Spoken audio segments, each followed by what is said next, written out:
నీ pain, back pain, shoulder pain, ఎటువంటి మొండి నొప్పులనైనా తగ్గించే clinic Indo British advanced pain clinic.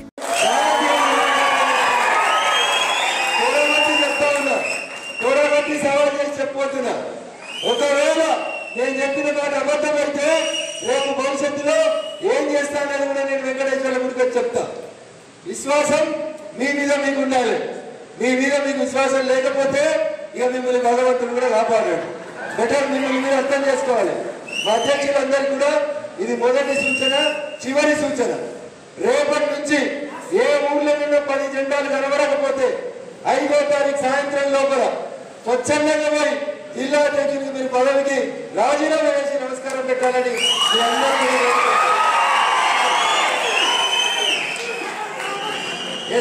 Order. ఇది ఆర్డర్గానే చెప్తా ఉంది.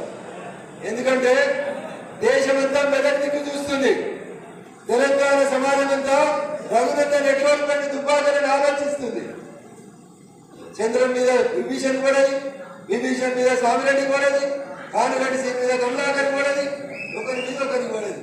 ఏం జరిగింది? అల్టిమేట్ గా మీ కడుపులో ఉండే గ్యాస్ తోటి ఎవరికి నష్టం జరిగింది? మీకే నష్టం జరిగింది, నాకేం జరగలేదు. రఘునందన్ ఏడున్నా ఇట్లే ఉంటాడు. రఘునందన్కి ఏం పరకు పడదు. 2018 రోడ్డు పైన భయపడి పోలేదు, 19 రోడ్డు పైన భయపడి పోలేదు. 20 కడుపులో పేరు కొట్లాగా గెలిచినా గెలవలేదా? అప్పుడు ఇంతమంది లేరు దుబ్బాక బీజేపీలో ఉన్నారా? పథకం తయారైందా? పథకం సినిమా చూడండి ఒకసారి. ఇంటికి పోయి మనోడు ఉంటేది, పక్కింటోడు ఉంటేది అనేది తెలుస్తుంది. నీకు కూరగాయలు ఉంటే వాటి నువ్వు ముద్దాడుతూ అందంగా ఉంటుంది, అంతేనా? పోయి కరీంనగర్ ఎంపీ తోటి ఫోటో దిగుతాం, పోయి నిజామాబాద్ ఎంపీ తోటి ఫోటో దిగుతాం, పోయి మల్కాజ్గిరి ఎంపీ తోటి ఫోటో దిగుతాం. పక్కింటోటి కూరలు తెచ్చుకొని ముద్దాడతామంటే ఇక అది నీ గౌరవమో నీకు అవమానం అనేది ఒకసారి నువ్వు ఆలోచించుకోవాలి. ఎదకెంపీ గెలుస్తావా పక్కన మీద కొమ్మది కావాల్సుకుంటావు అనేది ఒకసారి ఆలోచించుకోవాలి. ఇలా బాధతో మాట్లాడుతున్నా, ఆవేశంగా మాట్లాడుతున్నా. మీరు చేసిన తప్పులేదో మీకు అందరికి తెలుసు. గుండె మీద చేసుకొని ఆలోచించుకోండి. ఇలా రఘునందన్ రావు గెలుపుని నేను మళ్ళీ చెప్తున్నా. హరీష్ గారు ఆపలేడు, కొత్త ప్రభాకర్ రెడ్డి ఆపలేడు, వెంకట్రావు రెడ్డి ఆయన కూడా ఆపలేడు. ప్రజలు డిసైడ్ అయినారు. రఘునందన్ ముఖం చూసి కాదు, నరేంద్ర మోడీ ముఖం చూసి తప్పకుండా డిసైడ్ అయినారు. పార్టీ అవకాశం ఇచ్చింది, కాపాడుకుంటారా లేదా మీ కర్మ. చంపుకుంటారా సాదుకుంటారా మీ ఇష్టం. నేను మళ్ళీ చెప్తా ఉన్నా. ఇందాక ఒక మిత్రుడు అన్నాడు పటాన్చర్లో నిజంగా జరిగింది. ఎన్ని మాటలు అన్నారో తెలుసా దుబ్బాకోలేదు. నేను రోడ్డు పైన 4 రోజులకు పోతే నేను ఒకటే మాట చెప్పిన, అరే నీకు తెలియదు వీళ్ళకి మా దుబ్బాకోలకు పైసలు లేకపోవచ్చు, కానీ ప్రారంభించి కొట్లాడతారు నా కోసం. కొట్లాడి కాబట్టి నేను బై ఎలక్షన్ లా గెలుస్తున్నాను. ఏదో చిన్న కారణాలతో ఒక్కసారి ఓడిపోతేనే దుబ్బాకోలు చెడ్డోళ్ళని మీరు మాట్లాడదు. కానీ పటాన్చర్లందరినీ ఖండించి వచ్చిన నేను. అది నాకు మీ మీద ఉన్న ప్రేమ, అది నాకు మీ మీద ఉన్న స్వతంత్రం. అందుకని చిన్న మనసుతోటి, విరిగిపోయిన మనసుతోటి మీరు ఎప్పుడు పెద్ద లీడర్లు కాదు. ఇది నేను చెప్తలేను, వాజ్పేయి గారు చెప్పారు. టూటా హువా దిల్ సే. విరిగిపోయిన మనసుతోటి, పలిగిపోయిన మనసుతోటి ఈయన పక్కోనికి పేరు వస్తుంది, వాడిని గుంజూరని గుంజితే అల్టిమేట్ గా నష్టపోయేది నువ్వే. చెరపతురా చెడదు. ఇలా మీరు ఇడే కూర్చురు, 2 రోజులైనా మీరు కూడా వస్తారు, తిరుగుతారు గుండ్రగా. అవునా? ఇలా కానుగడ్డి సింగ్కి ఇచ్చిండు, విభీషణ్ రెడ్డికి ఇచ్చిండు, అన్ని దుబ్బాకోళ్ళకి ఇచ్చిండ్రు అని అంటే కాదు కదా. వాళ్ళ వంతు వాళ్ళకి వచ్చింది. మొన్నటిదాకా శ్రీకాంత్ రెడ్డి గారు ఉండి, ఇప్పుడు మోహన్ రెడ్డి గారు వచ్చారు. 3 ఏళ్ళకి ఇంకొక రెడ్డి గారు వస్తారా, ఇంకో రావు గారు వస్తారా వస్తారు, లేకపోతే ఇంకో గౌడ్ సాబ్ వస్తాడు.